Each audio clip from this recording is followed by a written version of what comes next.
في سؤال بيبقى تريكي شويه، الا وهو قول لي نقاط قوتك ونقاط ضعفك. طب نبتدي بالسهل. نقاط القوه، قول الحاجات اللي بتاثر على شغلك بوزيتيفلي. انا حد عندي اتنشن تو ديتيلز، انا حد ريزلت اورينتد، انا حد بشتغل وسط تيمز، ويا سلام لو هي مرتبطه كمان بالفاليوز بتاعت الشركه. بس لما نيجي للويكنس بوينتس، بعض الناس بتقول انا ما عنديش نقاط ضعف، ودي حاجه خاطئه، وبعض الناس بتقول نقاط ضعف توديه في داهيه. الاجابه المثلى هنا ايه؟ لازم تمنشن نقاط ضعف فعلا، بس في نفس الوقت ما تاثرش على الانتاجيه بتاعت الشغل بتاعك، او ما تاثرش على شغلك جوه الشركه دي. يعني لما تيجي شركه بيئه العمل عندها مرتبطه او قايمه على التيم ورك، ما تجيش تقول انا بحب اشتغل لوحدي عشان اركز، دي ما تنفعش. انما لو شركه فور اكزامبل اللي احنا بنشتغل كل واحد لوحده وفي الاخر بنسلم مع بعض، انا بركز جدا وانا شغال مع نفسي، بس دي للاسف ممكن تبقى نقطه ضعف عندي عشان شغلي مع التيمز ما بيبقاش افكتيف زي انا لوحدي، وهكذا. فالاجابه المثلى هنا اللي انت تمنشن فعلا نقطه ضعف بس ملهاش اي تاثير على شغلك.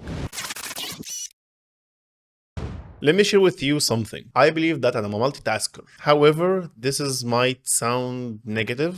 I believe that I finish things on time and the quality of the done things are awesome. Side note, this is a personal one. Make yours. سلسلة فيديوهات انترفيوينج سكيلز باورد باي هايرد اتش ار انجلش كابسولز وبرعاية فلتة أول ويب سايت مدعم بالذكاء الاصطناعي بيساعدك اللي انت تبراكتس على الانترفيو من قبل ما تروحه، وهو منتج من منتجات فيلنس. عشان تعرف اكتر خش على فلتة.